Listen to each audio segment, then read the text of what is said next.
Muy buenas a todos, ¿qué tal? ¿Cómo estamos? Bienvenidos un día más a CryptoTempus. En el vídeo de hoy vamos a hacer una comparativa entre Bitcoin y la burbuja de las .com del Nasdaq en los años 2000. Quédate hasta el final porque te va a dejar loco la relación que tienen las dos y cómo es muy probable que se esté dando el mismo escenario que se dio en aquellos años. Esto nos va a poder ayudar a identificar si el mínimo se ha dado ya, el mínimo absoluto de Bitcoin, o si todavía queda por ver, ¿vale? Entonces vamos a ello. Primero vamos a empezar en el Nasdaq y vamos a remontarnos pues a los años 2000, ¿vale? Así muy rápidamente, vamos aquí y vamos al año 2000, donde sucedió la burbuja de los .com. Para aquellos que no sepan qué es lo que pasó, básicamente el dinero era totalmente gratuito, la gente se financiaba a través de startups, o sea, la gente montaba startups, pedía financiación, conseguía cientos de millones de dólares y lanzaba empresas que eran .com, por ejemplo, carnicerías.com, y de repente una carnicería conseguía cientos de miles de dólares, ¿vale? Para que os hagáis un poquito una idea del escenario. Algo parecido a lo que ha pasado con las criptomonedas, que de repente sale Solana o sale cualquier red diciendo que tiene X funcionalidad y de repente billones de dólares entran de repente en esa cripto de inversores riesgo, por ejemplo, Alameda Research, que petó, etcétera, ¿no? Entonces, vamos a ver un poquito la comparativa en términos numéricos, ¿vale? La corrección de las .com empezó a estallar más o menos en marzo del 2000, ¿vale? Y fue una corrección larga hasta que hizo suelo, hizo mínimo, en octubre de 2002. Es decir, pasaron más de 2 años antes de que esta burbuja pudiese por fin buscar ese precio real de mercado, donde la gente se sentía cómoda pensando que ya no iba a caer más, ¿no? Donde la gente ya veía un valor justo de mercado para empezar a entrar. Y de ahí empezó una subida lenta y pues poquito a poco. Entonces, ¿qué es lo que me parece súper interesante de esta relación?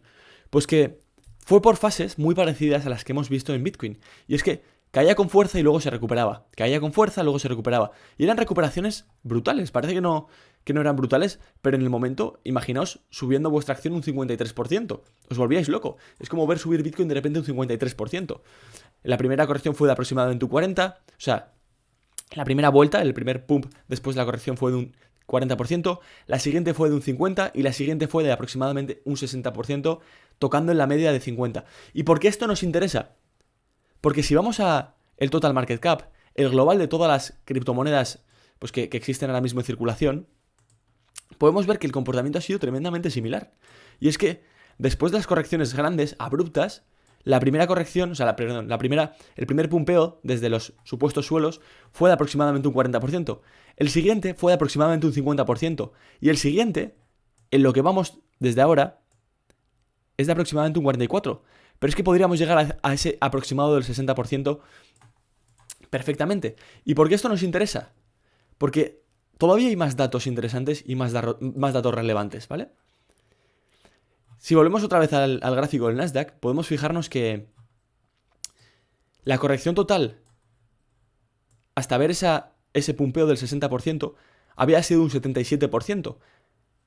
Y si estuvimos durante varias semanas, estamos hablando desde que hicimos mínimo, estuvimos durante aproximadamente 127 días, 105 días aproximadamente, entre 105 y 127 días, subiendo con fuerza, para luego volver a hacer mínimo aproximadamente un año después, desde ese supuesto mínimo de Bitcoin. Estamos hablando que si el mínimo fue el 21 de noviembre en Bitcoin, volveríamos a ver mínimo el 21 de noviembre de 2023, de este año. O eso es más o menos lo que hizo el Nasdaq, ¿vale? Si lo comparásemos con Bitcoin. Pero es que, ¿qué me pone la piel de gallina? Que esta corrección total fue de un 77% antes de llegar al mínimo real de mercado. Es decir, el último gran pump. Y es que si nos vamos al gráfico de Bitcoin y vemos de cuánto ha sido la corrección desde el tope hasta el mínimo, nos damos cuenta que también ha sido un 77%. ¿Y qué me deja más la piel de gallina? Que en aquel momento la burbuja del Nasdaq subió un 60% para tocar la media semanal de 50 periodos, que es la que estamos viendo aquí en amarillo, la tocó para luego lentamente, desangrándose, hacer un año después ese nuevo mínimo. Y es que estamos en un escenario súper parecido. Hemos caído también un 77%, como lo hizo el Nasdaq en su día. Hemos visto esas tres correlaciones exactamente igual, simétricas, en el porcentaje de subida después de ese supuesto dip, después de ese supuesto mínimo. Y es que ahora, si vamos y hacemos un 60% de subida desde nuestro mínimo, nos da un precio cercano a los 25.000, que coincide exactamente con la media de 50 periodos. ¿Se repite la historia? Puede ser, pero desde luego el patrón que hemos seguido simétrico de porcentajes y de medias es totalmente espeluznante. Y es que aún podemos decir más. Si cogemos la media de 200 periodos en semanal, vemos que el cruce se daría también aproximadamente los 25.000. Y me diréis, joder, CryptoTempus, ¿y este cruce quiere indicar algo? Pues quiere decir que nunca se ha dado este cruce, nunca en la historia de Bitcoin se ha llegado a dar el cruce de la media de 50 por debajo de la de 100, o sea, por debajo de la de 200. Fijaos aquí que casi se tocaron pero nunca cruzaron. Y es que históricamente, en patrones clásicos, este cruce es hiperbajista. Y si ese cruce se diese, sería un indicador bastante fuerte, un fundamental fuerte técnico, para suponer que todavía seguimos en mercado bajista y que queda mucho mercado bajista. Y es totalmente llamativo. Entonces, esto es un poquito la relación que tenemos entre el Nasdaq y Bitcoin. Me parece espeluznante, la verdad, viéndolo en perspectiva, en el macro general. Y es que, si lo pensáis, estas subidas han sido muy fuertes y todo el mundo ha entrado en el FOMO y en el decir, venga, nos vamos a los 30.000, nos vamos a los 40.000, nuevo bull market. Pero luego, por otra parte, si tú vas a youtubers, analistas fundamentales, gente experta en macroeconomía, por ejemplo Pablo Gil Trader, Juan Ramón Rayo, gente experta en macroeconomía, te dicen que probablemente lo peor esté por llegar. Entonces, igual a nivel técnico se ve bien el SP500 rompiendo, también por encima de esa cuña bajista que veíamos. A nivel técnico puede que se vean bien todas estas cosas, pero es que si miramos los fundamentales, son horrendos. Son horrendos. Y eso me da que pensar una cosa, y es, joder, si realmente no hemos visto el mínimo, desde luego no hay que descartar la idea de que puede ser que hayamos visto el mínimo en la zona de los 15.000 y pico. Podría ser, y eso es algo que hay que aceptar. Y si vais a indicadores premium, por ejemplo, pues el Supply and Profit, Supply, Loss and Profit de Bitcoin, por ejemplo, podemos ver que pues hay muchos indicadores, dentro de todos esos indicadores que se pueden coger, que nos dicen que el mínimo ya ha sido. Pero hay otros tantos que nos dicen que todavía podría quedarle un poquito para el mínimo, ¿no? Entonces, depende a qué queréis hacer caso, ¿no? Yo personalmente me guío mucho en el macro. ¿Por qué? Porque aunque a nivel fundamental, o sea, a nivel técnico, disculpad, en octubre del 21 estábamos rompiendo con fuerza al alza y parecía que íbamos directos a los 100.000, el macro lo que nos decía era mucho cuidado, una recesión se aproxima, mucho cuidado, los mercados están turbulentos, mucho cuidado, se ha impreso más en los últimos 2 años que en los últimos 20 de dinero en el sistema, mucho cuidado que eso puede traer una inflación y que las cosas pueden pintar feas, ¿no? Entonces, ¿qué diría yo? Operar con precaución, tener reservas de efectivo para este año. Me parece que este va a ser un año en que tanto los toros como los osos, es decir, los que creen que va a ir al alza el Bitcoin como los que creen que va a ir a la baja, van a sufrir mucho, van a ser recteados. Después de una corrección tan fuerte, de un año totalmente bajista, donde los osos estaban contentos, viendo cómo cada vez caía más y podían comprar más abajo, y los toros, los que creían que iba a ir al alza, estaban tristes, me parece que va a tocar un año de lateralización. Tal vez un año ciertamente parecido a lo que vivimos en el 2000 de Nasdaq, ¿vale? Después de una burbuja llega la conmoción de decir, bueno, pues igual Bitcoin no sirve, igual las criptomonedas realmente eran una estafa, igual lo mismo que la gente tenía dudas en su día con el internet y con las .com. Entonces es típico año, vamos a suponer que estamos en este momento del Nasdaq, típico año en el que hay rallies alcistas pero también hay rallies bajistas.